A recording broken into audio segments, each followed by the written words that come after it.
Les élus parviendront-ils à s'entendre sur le dossier de l'eau? Les principaux responsables de l'archipel étaient réunis autour d'une table ronde. Le compte-rendu de celle-ci avec Isabelle Hameau et Patrick Curie dans ce journal. Zika, le virus sournois après la microcéphalie. Il pourrait provoquer une grave infection du cerveau chez l'adulte. Un cas a été confirmé en France. Le point sur la progression du virus chez nous avec Bénédicte Jourdier. Le mariage fait rêver des millions de jeunes femmes. Un salon est consacré à cette vieille institution. Linda Kayarsi et Loïs Signas ont suivi Méris, qui se prépare à vivre une belle histoire d'amour. Bonsoir, je suis ravie de vous retrouver à la une de votre journal. La surprise des habitants de la section Parnasse-Saint-Claude. Ils ont vu descendre du ciel une pluie de grêle ce matin. Un phénomène météorologique exceptionnel sous nos latitudes. Michel Bonner a raconté l'événement à la TV Guadeloupe. Oui, c'est 11h15 environ. J'étais en train de discuter avec un copain, puis j'ai entendu 4 coups d'orage. J'ai dit c'est un petit peu bizarre pour la saison. Mais il faut s'attendre un petit peu à tout, quoi. Et puis après le 4e coup d'orage, le temps s'est assombri. Et puis il s'est mis à pleuvoir. Mais c'est pas la pluie vraiment. Je regarde à l'extérieur, je vois que c'était de la grêle. Le copain m'a dit tiens Michel, c'est de la grêle. Ah, j'étais tout surpris. Je sais qu'il y a de la grêle à des endroits en Guadeloupe, mais enfin, j'étais quand même assez surpris. J'ai pris des photos, mais mon appareil photo, mon portable, il ne donne pas une bonne image. La grosseur pas d'une graine de riz, mais un petit peu plus, d'une graine de riz environ. Donc ça a duré au moins 5 minutes quand même, hein. 5 minutes, et puis après, la pluie. Il a plu de l'eau normalement, quoi. Et puis voilà. Et puis après, il a fait beau. Et de mémoire, la grêle était déjà tombée, souvenez-vous, à Saint-François et à Saint-Martin. Déjà soupçonné de provoquer des malformations du fœtus, le virus Zika pourrait bien provoquer une grave infection du cerveau chez l'adulte. C'est ce qu'a révélé un rapport publié dans une revue médicale américaine hier. Des médecins français ont retrouvé le matériel génétique du virus Zika dans le système nerveux d'un patient hospitalisé à l'hôpital Henri Mondor de Créteil. L'occasion de faire le bilan sur l'avancée inquiétante de ce virus dans notre région. Bénédicte Jourdier. En début de semaine déjà, des liens avaient été établis entre le Zika et 2 autres maladies graves, la myélite et le syndrome neurologique de Guillain-Barré. En Guadeloupe, 70 cas ont été confirmés biologiquement. Ce sont les derniers chiffres de l'Agence régionale de santé. Parmi ceux-ci, 2 femmes enceintes et une jeune fille atteinte de myélite. Au total, 717 consultations ont été recensées pour des cas cliniquement évocateurs depuis les premiers constats faits en décembre dernier. En Martinique, ce chiffre s'élève à 10 950, même si selon l'ARS, l'épidémie s'est stabilisée cette dernière semaine. En Guyane, on compte 1805 cas cliniquement évocateurs et seulement 129 à Saint-Martin. À Saint-Barthélemy, aucun cas n'a encore été relevé. Ce matin, les représentants de toutes les communautés d'agglomération et des présidents de région et du département étaient rassemblés autour d'une table ronde à l'espace régional du Rézé concernant le dossier de l'eau. Pendant près de 2 heures d'échange, les acteurs de l'eau n'ont pas réussi à trouver la porte de sortie pour améliorer le quotidien des Guadeloupéens en mettant à leur disposition de manière régulière le liquide vital. Reportage Isabelle Hameau, Patrick Curie. Une nouvelle fois, les représentants des différentes communautés d'agglomération étaient réunis pour envisager des solutions dans la crise de l'eau, mais aucune avancée notable n'a été enregistrée. Pour la présidente de la CNBT, Lucette Michaud-Chevry, il faut d'abord résoudre les problèmes des canalisations vétustes avant d'éponger la dette du SIAG. Les canalisations sont en mauvais état, les canalisations sont en amiante, la santé des Guadeloupéens est en cause avec le chlordécone que l'on trouve dans l'eau. Donc, réglons ce problème. Mais quand on aura réglé le problème, parce qu'une collectivité seule, un EPCI seul, ne peut pas faire 700 millions de travaux. Donc, on a intérêt à se regrouper, à dire comment on va faire les travaux. Et donc, on fera les travaux en divisant la Guadeloupe en 5.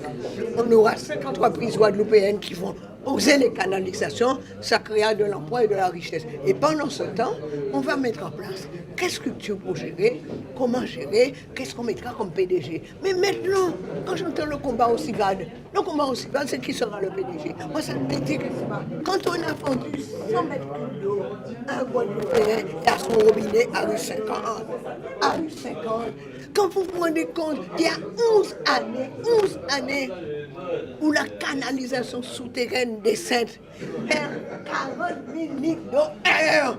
Comment voulez-vous que je travaille avec le SIAG? Le SIAG a été mal géré, c'est pas la faute à Bernier. Bernier n'a pas créé le SIAG. Bernier a hérité d'une situation, il faut mettre les choses à plat.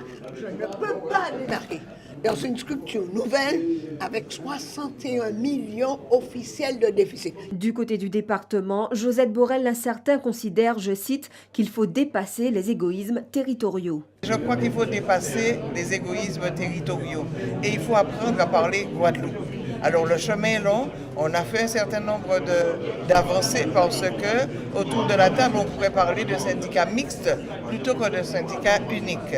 C'est un syndicat mixte ouvert qu'on pourrait commencer avec 3 partenaires par exemple et les autres rentreraient. La région, elle, est prête à financer les réparations des réseaux à hauteur de 500 millions d'euros. Les gens du département sont prêts à aider à financer pour aller sur les 500 millions que demande la réparation des réseaux avec un investissement autour de 50 à 60 millions par année. Donc nous voulons relancer la commande, permettre aux entreprises de travailler sur le département. Donc c'est les négociations qui emmèneront par la suite la meilleure solution. Mais nous sommes confiants. Déjà pour moi c'est un premier point que tous les présidents se sont réunis avec la région et le département. Le prochain épisode du dossier est fixé au 20 mars prochain. La route qui mène à une solution de la crise de l'eau semble longue et difficile. Et nous vous prions d'accepter nos excuses pour la qualité du son dans ce reportage affecté par un problème technique. Une nouvelle affaire sanglante a frappé la commune de Sainte-Marie hier soir en Martinique. Un homme de 31 ans a été grièvement blessé par balle. La victime a dû être héliportée dans un état jugé sérieux vers le CHU. Ce nouveau fait divers plonge la commune dans les mois. Reportage de Loïc Régis et de Lauriane Saint-Louis d'ATV Martinique. Les gendarmes sont encore sur les lieux du drame ce matin à la recherche d'indices. Les riverains sont sous le choc. Hier soir, vers 20h, un homme de 31 ans habitant le quartier est grièvement blessé. Il reçoit plusieurs impacts de plomb dans le bas-ventre. Il s'écroule et perd beaucoup de sang. Le tireur présumé est une connaissance de la victime. Une bagarre entre les deux hommes durant l'après-midi serait à l'origine de la fusillade. Tout s'est passé très vite. Je parlais à Jonathan, la victime. Et ensuite, on a vu 2 gars arriver en scooter. Celui qui était derrière est descendu avec un fusil et il a tiré sur Jonathan. Ensuite, il est tombé et on a été le porter secours. Et même moi, j'ai pris des impacts de balles. Le chauffeur a dit qu'il s'est dit mimicier. Il a dit mimicier. Il tourne croisé là. Il fait un bon stop là. Maintenant, un cigare dans mes mains. Moi, essayé de dire monsieur considéré pas faire ça là, mais comme monsieur ça pas de problème ensemble. Monsieur considéré, monsieur dévié moi et monsieur tiré. Depuis le début de l'année, la commune de Sainte-Marie a été le théâtre de 2 homicides et d'une tentative de meurtre. Des faits de violence en augmentation. Le maire appelle au calme. C'est un problème pour les 2 familles. C'est une difficulté, tant pour la famille du blessé que pour la famille de celui qui a commis cet acte odieux. Donc, bien évidemment, c'est trop de douleur, c'est trop de larmes qui ont coulé. Et j'espère que, en tout cas, ces larmes-là vont cesser, puisque nous en avons également besoin à Sainte-Marie. Nous avons besoin de montrer autre chose, puisque nous savons faire autre chose. Le tireur présumé se serait rendu aux gendarmes dans la matinée. La victime, elle, serait toujours dans un état sérieux, mais ses jours seraient hors de danger. De fortes marées sont attendues ce week-end en Guyane. Le phénomène devrait s'accompagner de fortes pluies. Certaines communes devront redoubler de vigilance, comme à Kourou, en raison des risques de submersion et d'érosion. Xavier Paul Lepeletier, d'ATV Guyane. Avec pas moins de 4 écrans de surveillance sous les yeux de la prévisionniste, on peine à imaginer les conditions de travail à Météo France avant que la technologie apporte son lot de simplification. Pas question donc pour Émilie de quitter son moniteur des yeux, même pour donner une interview. Là, nous avons un satellite géostationnaire, qui est le satellite américain GEUS Est. Et c'est une combinaison avec le satellite européen Météosat. ce qui permet d'avoir tout l'Atlantique. Et pour cause, en la période actuelle d'équinoxe, les phénomènes météorologiques sont amplifiés. Là, la marée du 9 était particulièrement haute. On a d'autres grandes marées entre le 20 et le 26 là, ce mois-ci. En général, ça se met en phase avec les équinoxes. Donc après, on voit ça au mois de septembre. Mais c'est vrai que les fortes marées du début d'année, généralement, se produisent au moment où on a le plus de probabilité d'avoir des fortes houles. C'est pour ça qu'on est plus vigilant sur les mois de février, de mars, qu'on peut l'être par exemple en septembre. Au niveau houle et au niveau précipitation, on n'est pas arrivé à des seuils qui déclenchent la vigilance météorologique. On a juste eu une surveillance un peu plus forte pour être sûr qu'en conjonction, tous ces phénomènes ne fassent pas des dégâts, et notamment sur le littoral. En ce moment, ça arrive souvent à Kourou parce que le Kourou n'est plus protégé par les bancs de vase qui arrêtent la houle et qui amortissent un petit peu son énergie. Kourou, une ville qui n'a pas eu d'autre choix que de prendre des mesures de prévention radicales. Et la mairie n'y est pas les mains mortes sur les travaux. C'est une digue qui a une embase de 6 mètres sur une hauteur de 2 mètres qui part du village amérindien et qui va jusqu'au club hippique, qui s'arrête juste au niveau du club hippique. Le sable qui a été utilisé pour réaliser cette digue a été ponctionné un petit peu plus loin sur la plage en direction de la Pointe Charlotte. Donc pendant une dizaine de jours, de gros camions de chantier sont venus, ont extrait du sable sur la plage en direction de la Pointe Charlotte pour venir amender ici la plage et construire cette dune. Il faut savoir qu'à chaque jour que les camions passaient pour aller rechercher du sable, ils se sont rendus compte que le trou qui avait été fait par la prise de sable pour construire la digue était complètement bouché par l'apport de sable dû à la marée. Donc en fait, on se rend compte qu'on a un impact, et on est assez content, qui est assez faible sur la plage plus lointaine. Malgré son aspect imposant, la digue de sable actuelle n'est que provisoire. À Kourou, personne ne doute qu'elle sera bientôt, elle aussi, emportée par l'océan. L'école élémentaire de Calvaire à Bemao a été classée parmi les établissements scolaires priorité 1, c'est-à-dire le niveau le plus élevé pour la programmation du plan séisme anti. Les explications avec Karen Diamin. Diagnostiquée non conforme aux normes parasismiques, l'école élémentaire de Calvaire sera démolie dans les jours à venir. Le parti a été de démolir l'existant et de reconstruire une nouvelle école qui, elle, par contre, respectera les normes. Ces nouvelles normes dites Eurocode 8 sont applicables depuis 2014, donc tous les projets doivent respecter ces normes, et dans le cadre de cette opération, nous avons fait en sorte de respecter les normes en question depuis les fondations jusqu'aux éléments de toiture pour qu'ils tiennent aussi bien au séisme qu'au cyclone. Il s'agit de définir des éléments de contreventement qui vont reprendre tous les efforts horizontaux liés au séisme, en renvoyant tous ces efforts depuis les dalles jusqu'aux fondations, avec bien sûr des ferraillages adaptés pour justement s'assurer qu'il n'y aura pas de fissures et que ça tiendra en cas de tremblement de terre majeur. Une opération qui aura nécessité plusieurs phases. On a construit le groupe scolaire de Calvaire qui a été livré en septembre 2010. Les enfants qui étaient scolarisés à Calvaire ont été dans cette école, et ce qui nous a permis de fermer le groupe scolaire de Calvaire, élémentaire et maternelle. Aujourd'hui, on est donc dans la deuxième phase, qu'il s'agit de reconstruire l'école. Donc on a déjà dimensionné, les études sont déjà finies. Et normalement, nous devrions commencer les travaux de démolition d'ici fin de ce mois, pour vraiment attaquer début du mois prochain pleinement. La future école respectera toutes les normes parasismiques et anticycloniques, un véritable établissement moderne. Cette école aujourd'hui, il n'y a qu'une école primaire. Aujourd'hui, sera construite sur ce site une école maternelle et une école primaire. Alors par rapport au projet et l'intégration dans le site, l'entrée principale restera exactement au même endroit où nous sommes. Nous arriverons sur un préau de plus de 300 mètres carrés, couvert, protégé du soleil et de la pluie. On pourra rentrer à l'intérieur de l'école élémentaire avec un bâtiment qui a R+1, qui se dégage par rapport au bruit, par rapport aux nuisances, et une école maternelle, carré de chaussée, petit module par rapport au tissu pavillonnaire qui est environnant. Et ici, nous avons le restaurant qui sert pour les 480 élèves qui seront là en 2 services. Chiffré à 8 400 000 €, le futur groupe scolaire de Calvaire comportera 6 classes maternelles, 10 classes élémentaires et devrait accueillir 480 élèves d'ici la rentrée 2018. Les professionnels du BTP, de l'industrie et de la distribution et du commerce sont invités au salon Promat à Jarry à Bemao. Une vingtaine d'exposants seront présents pendant 3 jours pour leur apporter des solutions adaptées. Des fabricants venus spécialement d'Europe seront également sur place et effectueront des démonstrations de leur matériel. Reportage Patrick Curie. Véritable lieu de rendez-vous des professionnels des travaux publics à la recherche d'innovation et d'efficacité sur leur chantier. Le Salon Promat propose toute une gamme d'engins, mais aussi des solutions pour la gestion des risques. Alors les nouveautés, nous en avons plusieurs.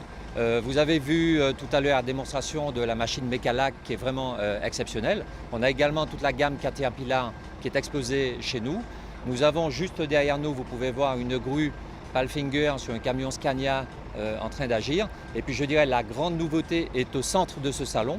C'est une machine anti-sargasse donc, que nous avons reçue, qui est donc disponible à être commercialisée. Donc tout acheteur potentiel peut en prendre possession chez nous.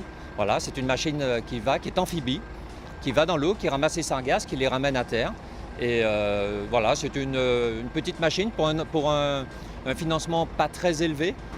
Donc c'est tout à fait adapté aux petites baies que nous avons à la Guadeloupe pour le nettoyage. L'une des grandes innovations, c'est le nouveau tractopelle, plus maniable et adapté à la typologie de nos sols.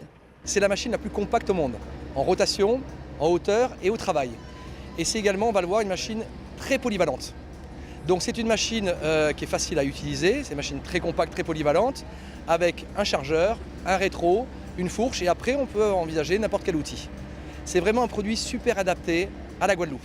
C'est une machine qui a une propension à travailler dans les meilleures conditions, dans des endroits très exigus, qui va pouvoir monter des mornes dans les meilleures conditions parce qu'on a un effort de traction très important.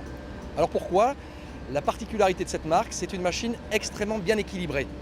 Le bras revient en arrière et donc permet d'équilibrer la machine et donc de pouvoir lever très lourd, de pouvoir avoir un effort de traction maximum en transmission. Demain se tiendra la dernière journée de cette 3e édition du Salon Promat. L'arrivée de nouvelles compagnies aériennes est-elle en train de doper le marché ? Air Caraïbes vient de lancer une nouvelle offensive tarifaire. Elle a mis en ligne des tarifs Simply, des billets à prix modéré sur les trajets régionaux. Marc Rocher, le PDG d'Air Caraïbes, avait convié ce matin la presse régionale pour exposer sa nouvelle stratégie à Saint-Martin.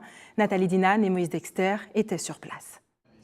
Pour stimuler le marché, donner aux gens l'envie de voyager plus, la compagnie Air Caraïbes renforce et se repositionne sur son réseau régional en lançant une politique commerciale agressive et des offres tarifaires attractives. Elle est à la fois agressive, simple et innovante et elle a pour objectif fondamental de prendre l'avion. Les nouveaux clients, ils sont essentiellement dans la population qui voyage peu aujourd'hui, voire ne voyage pas du tout, et qui, à travers ces nouveaux tarifs, va pouvoir se déplacer pour quelques dizaines d'euros entre Pointe-à-Pitre, Fort-de-France et Saint-Martin, parlons du cœur du réseau régional. Et pour ceux qui voyageaient déjà, voyager encore plus. Donc l'objectif, c'est de permettre à tout passager qui sait s'adapter à une tarification simple, qui sait créer aussi son voyage à la carte, donc de profiter de ces tarifs. La compagnie entreprend un virage de croissance sans oublier son ADN, le régional, qui a permis son développement long courrier. Faire voyager plus souvent, plus de monde, c'est la nouvelle orientation commerciale du transporteur. On a voulu donner une image qui soit d'abord fondamentalement et qui reste celle d'Air Caraïbes, de son ADN, de ses gènes, de son attachement avec la population régionale.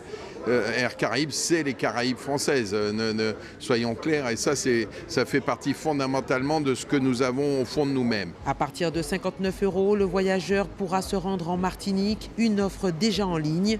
Alors, les tarifs annoncés à 59 € sont des tarifs de base Simply, c'est-à-dire qu'après, il faut prendre un certain nombre d'options payantes pour les modifier, ou pour vous permettre d'avoir un bagage supplémentaire, ou pour vous permettre d'avoir le choix du siège. Ce sont sont donc les passagers eux-mêmes qui rajouteront ces options. En termes de services à terre et à bord, la compagnie aérienne affiche une nouvelle présentation et un nouveau positionnement. Une image revue, un nouveau slogan, Air Caraïbes Simply, pour résumer la simplicité et accompagner le développement des services proposés. Dans un instant, la belle aventure de Méris qui s'apprête à dire oui pour la vie. Et puis rencontre avec une femme exceptionnelle, Françoise Gasse, qui vient en aide aux familles en difficulté. Imaginez si vous aviez la possibilité de changer le cours de votre vie en 15 jours. C'est le défi qu'ont relevé 10 jeunes à travers un programme d'activité ayant pour but de favoriser leur insertion sociale et professionnelle. À l'origine de cet ambitieux projet, l'association Affirmatique et la ville de Bemao, Karen Diamin, a assisté à leur dernière journée de formation. Pour terminer en beauté les 2 semaines passées ensemble, Frédéric et sa team ont opté pour un atelier nutrition. On a élaboré un menu, on a tablé sur la santé aujourd'hui, comment manger sainement à moindre coût. Donc on a été faire les courses avec eux hier soir et aujourd'hui ils ont préparé le repas de A à Z. Et en cuisine, on retrouve Livio et Doriane. Nous allons faire banane jaune, morue, comme entre les concombres, sardines. Banane vert aussi, banane vert pour le créole. Pour ajouter plus de saveur à leur menu, ils seront rejoints par les aînés de la ville. Comment vous faites votre vinaigrette? Comment vous faites votre vinaigrette? Moi, je sais pas, je mets d'abord le vinaigre, un petit peu de vinaigre. Je mets le sel, je fais fondre le sel. Ensuite, j'ajoute l'huile. Je mixe un petit peu le poivre, pas trop. Un moment de partage intergénérationnel qui aura satisfait tous les acteurs. On voit que ce sont des jeunes quand même. S'ils ont décidé de préparer ceci, c'est qu'avec leurs parents, ils ont eu quand même l'habitude de faire beaucoup de choses. Et en les voyant travailler, on leur ressent. Et même là, on leur a apporté des petits conseils. Donc ils ont adhéré tout de suite. C'était une très bonne initiative car on a pu découvrir des choses qu'on ne savait pas faire. Par exemple, ils nous ont fait une vinaigrette pour la morue et tout. Et c'est notre exemple. Et comme ses 10 autres camarades, Livio a été sélectionné car il n'avait pas d'activité journalière. Tout d'abord, supplément. Pour éviter de nous faire un supplément, nous faire tapeur. Nous fait tapeur. C'est un vertige. Je m'en vais une vertige. Déjà, on a fait une vertige. Ça va faire me perdre. Alors, ça m'a plu. Après, ça, c'est soit l'élastique. Bon, on va te gagner, mais c'est bien. Après ça, bon, il y a des choses qui m'ont plu, il y a des choses qui ne m'ont pas plu dans les deux semaines. 2 semaines riches en activités pour réconcilier les jeunes avec l'insertion sociale et professionnelle. Nous, on s'est dit en fait qu'il fallait qu'on trouve un autre concept pour fédérer les jeunes de la commune afin de les accompagner professionnellement, socialement et personnellement. Et on s'est dit, qu'ils viennent dans notre bureau, qu'ils s'asseyent et qu'on discute, c'est un peu trop commun. Donc on a essayé de trouver on a mis en place ce projet-là. C'est un bilan positif. Nous, maintenant, on s'attelle à essayer de leur trouver une formation ou un emploi en CDD ou en CDI. Alors pour certains, c'est déjà fait, et pour d'autres, on continue à travailler dessus. Mais on n'a pas fait cette action-là ponctuellement pour après les mettre de côté. Pendant 6 mois, on va s'atteler à la tâche pour leur trouver quelque chose. Une initiative sociale qui aura permis à ces 11 jeunes d'entamer un véritable changement de vie. Et certains ont choisi de consacrer leur vie aux autres. C'est le cas de Françoise Gasse. Elle a créé il y a 4 ans la fondation de la Maison des parents et de la famille à Bouillante, la femme qui répare les familles. Un reportage de Loïs Ignace. Après 30 ans de militantisme aux côtés des parents d'élèves, Françoise Gasse, cette bouillantaise de 57 ans, mère de 4 enfants et mamie de 2 petits-enfants, a créé son association, la Maison des parents et de la famille. Je sais que les parents ont des difficultés et les parents ont besoin d'aide.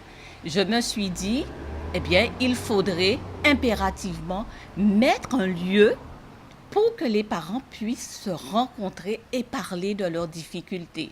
Pour créer une association, il faut pouvoir mettre en place des projets. C'est dans cet objectif que Françoise Gasse est retournée sur les bancs de l'école à 55 ans. Les temps forts, c'était déjà de mener une enquête sur les 3 communes, Bouillante, Pointe-Noire, Vieux-Habitants, pour savoir si réellement les parents auront besoin de cette maison. Et à 99%, les parents ont dit si la maison existe, nous viendrons. Françoise Gasse a aidé de nombreuses familles, mais une histoire en particulier l'a beaucoup touchée. C'était un conseil éducatif et j'apprends qu'il y a une jeune fille qui a des difficultés à l'école. Je me suis dit, s'il y a des difficultés, le parent ne venait pas. Je me suis dit, il faudrait que j'aille à la rencontre de ce parent. Et en arrivant, je me rends compte que la maman était battue. Donc je pense que, et j'ai encore l'émotion, que des fois dans les écoles, on peut blâmer les parents, mais des fois, les parents vivent des choses qui sont dramatiques. Françoise Gasse tient cette envie d'aider les autres de son père qui a longtemps œuvré dans le milieu associatif. Et comme une mission qu'elle s'est confiée, aujourd'hui elle continue d'aider les parents à mieux réussir leur vie éducative, familiale et conjugale. Il nous emmène dans la calebasse de son île, titre de son nouvel album. Dominique Coco est notre invité. Bonsoir Dominique Coco. Bonsoir. Merci d'avoir accepté notre invitation. Vous serez demain soir en concert au Royal Riviera au Gosier. Il paraît que votre titre est inspiré d'Aimé Césaire, c'est vrai? Oui, tout à fait. Racontez-nous. C'est dans le cahier d'un retour au pays natal. Donc j'ai été attiré par la fameuse phrase « Ce qui est à moi, c'est quelques milliers de mortiférés qui tournent en rond dans la calebasse d'une île ». Au départ, j'aimais déjà même le début du bouquin, au bout du petit matin. C'est de la poésie, hein, c'est Aimé Césaire, c'est magnifique, quoi. Et ça correspondait bien tout à fait au projet que j'étais en train de préparer. Donc, voilà. Dominique Coco, on vous s'est engagé, très attaché à votre terre natale. De quoi parle cet album? Je trouve que c'est mon album le plus personnel quand je compare aux autres albums, que ce soit La Cousa Boca ou L'Esprit Cascode, hein, qui est un album, à mon avis, beaucoup plus engagé. Là, je parle un petit peu de ma vie personnelle, parce que il y a des chansons qui parlent de la naissance de mes filles, je parle de ma grand-mère, je parle aussi de certains amis, de certains drames qu'on peut traverser. Vous parlez de Dominique Panol. Indirectement, on peut dire ça. Un sujet qui vous a touché. Bien sûr, bien sûr. Et concernant la musique, quelles sont les sonorités? On est encore dans l'esprit Kako? Oui, mais alors, le cahier d'un retour au pays natal est symbolisé, justement, hein, quand je compare encore une fois l'Esprit Cascode, musicalement, on est plus ancré dans l'île, hein, il y a beaucoup plus d'influence de Gurkha et de Zouk par rapport à l'album précédent qui était complètement ouvert vers la road music. Alors, le public guadeloupéen a déjà découvert le premier single. Je vous propose d'écouter un court extrait de Zonzon. Même imaginer en lit, pas en soulagement.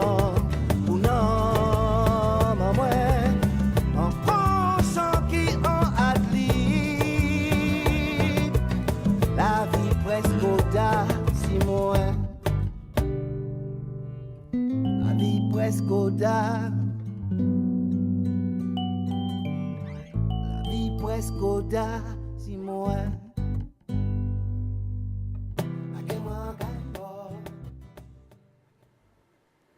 Dominique Coco, comment ce titre a-t-il été accueilli? Ça faisait 7 ans quand même qu'il y a pas encore eu l'album. 7 ans entre l'Esprit Cascode et dans la calebasse de mon île, 7 ans. Entrecoupé de 2 projets, le DVD live et le best-of, avec l'inédit Zamio. Non, là, les premiers retours sont positifs, hein, aussi bien pour la chanson, le clip, hein, très beau clip réalisé par Jean-Luc Stanislas. Une fois qu'il y a eu la chanson, je savais dès le départ qu'il était le seul à pouvoir mettre en image les émotions, mes émotions que j'ai voulu faire passer à travers cette chanson. Les retours sont positifs, quoi. Donc évidemment, je prends toujours les gens à revers, j'aime pas faire comme tout le monde. Il y a toujours une prise de risque, mais bon, ça semble positif, quoi. On verra ça demain au concert. Et quelle sera l'ambiance demain? Ça va être cool, hein. Hier soir, à l'Atrium à Martinique, c'était vraiment super. Donc j'attends autant, voire même plus de mon pays, de mon public, à Guadeloupe, chez moi. Dominique Coco, merci d'avoir accepté notre invitation. Le début de la 19e édition de la Carudjet est prévu dans un peu moins d'une semaine maintenant. Cette compétition se déroulera du 17 au 20 mars prochain sur la plage de Viard, à Petit-Bourg. Pour le moment, l'heure est aux travaux d'installation pour accueillir cette grande compétition, ce championnat mondial. Yvan Lemar s'est rendu sur place. Les travaux ont commencé depuis une semaine.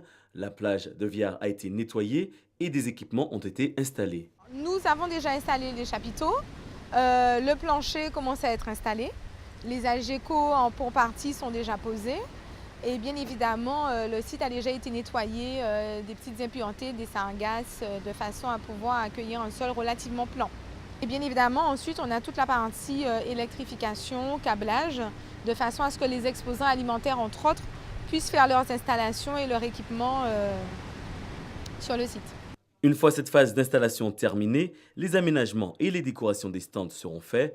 Différents espaces ont été délimités. Il y a des espaces dédiés, des espaces sanctuarisés, notamment avec l'ensemble des services de sécurité et de secours qui seront à proximité de l'espace organisation. Ensuite, on a un espace qui sera dédié à la presse, qui sera en face de la plage. Et puis, bien évidemment, à droite, vous avez le village de la Caroudiette qui va accueillir l'ensemble des exposants, des partenaires institutionnels, des animations pour enfants, avec le podium et le stadium sur lesquels vont se dérouler un certain nombre de manifestations pendant les 4 jours. Après donc le podium, vous avez l'espace paddock, qui est un espace qui est réservé aux teams. Un réseau Wi-Fi particulier sera aussi mis en place. Nous avons comme correspondant davantage de presse nationale et internationale à qui nous devrons envoyer des images tous les jours. Donc nous avons un débit important au niveau de l'espace presse. Nous avons un débit qui est aussi dédié aux presses partenaires présentes. Et bien évidemment, la possibilité pour l'ensemble des caroujetteurs d'accéder à un Wi-Fi et de pouvoir se connecter depuis leur smartphone pour pouvoir suivre la course en direct. Une cinquantaine d'exposants, 80 pilotes avec leurs équipes et près de 50 000 personnes sont prévues dans cet espace. La fin de ces travaux est programmée pour mardi prochain. Magique, renversant, inoubliable, les adjectifs ne manquent pas pour qualifier le mariage, une institution millénaire. Comment avez-vous vécu ce moment? Avez-vous connu le grand frisson? Vos réponses recueillies par Linda Kayarsi et Loïs Ignace.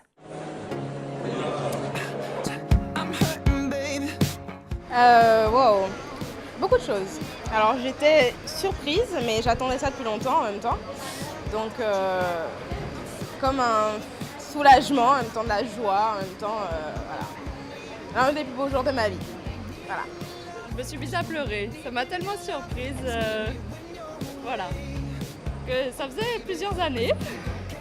Mais il y a eu des petits signes que je n'ai même pas vus. Je me suis rendu compte de rien du tout. Donc ça a été vraiment une très grande surprise.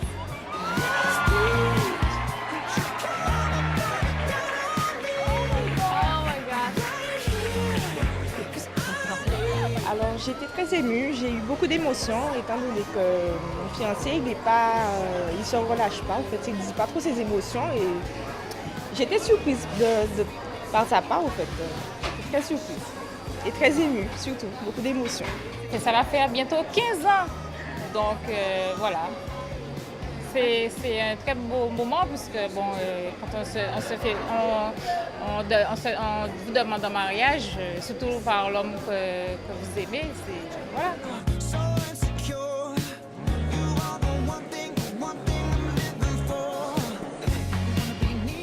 C'était merveilleux donc, et magique à la fois. Donc on reste toutes bêtes et bien sûr on ne peut dire que oui quand c'est la personne qu'on aime et qu'on veut, avec qui on veut vivre automatiquement. Oh, c'était trop beau, c'était trop beau, c'était trop beau. Et ça fait 25 ans. C'est drôle, quand je l'ai rencontré, je me suis dit c'est l'homme de ma vie. Et puis quand on s'est marié, j'ai trouvé qu'un mariage n'est rien de plus beau de dire oui je l'aime, oui je le veux, devant tous ses amis et tous les gens qu'on aime. Et je trouve que c'est pour ça que le mariage, c'est quelque chose d'extraordinaire parce qu'on dit oui devant tous les gens qu'on aime. Et à l'occasion de l'ouverture du 23e salon du mariage caraïbe au WTC à Jarry, Linda Kayarsi et Loïs Ignace ont suivi Méris, une future mariée, dans ses démarches. Voyons leur reportage. En septembre prochain, Méris dira oui à l'homme de sa vie. Mais avant cela, il faut préparer le mariage. On va couper la banane et... Non. Mais elle n'a pas sous le présentoir. Je n'ai pas sous le présentoir. Ah d'accord. Mais je peux vous faire goûter éventuellement la banane. En magasin, on arrive, on les voit déjà tout prêt et on nous propose jamais de goûter. Et surtout qu'il n'y a pas ces saveurs-là, en général, quand on cherche des dragées. Donc c'est super important. Ordinaire, mais... Ouais, voilà. Non, mais ils sont vraiment très bons. Vous avez un assortiment de confiserie, des sucres à coco hachés, des doucelets, des sucres à coco à tête, des grabiots et des pâtes de fruits pays. Des douceurs exotiques, des saveurs créoles, petite touche made in Guadeloupe que compte bien faire découvrir la future mariée à son futur époux.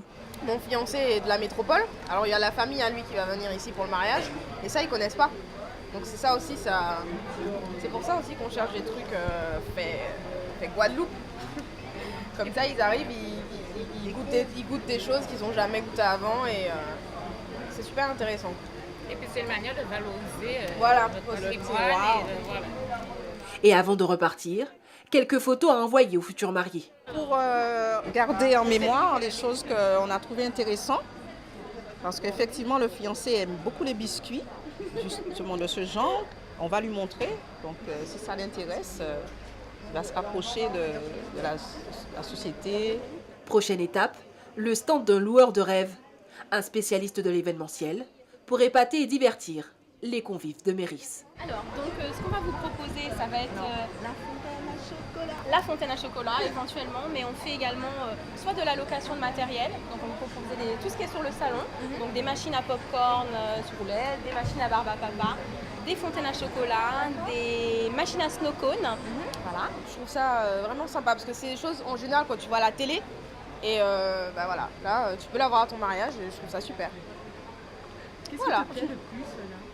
Alors la machine à papa, parce que elle m'a dit qu'on pouvait choisir la couleur et du coup on peut le faire aux couleurs du mariage.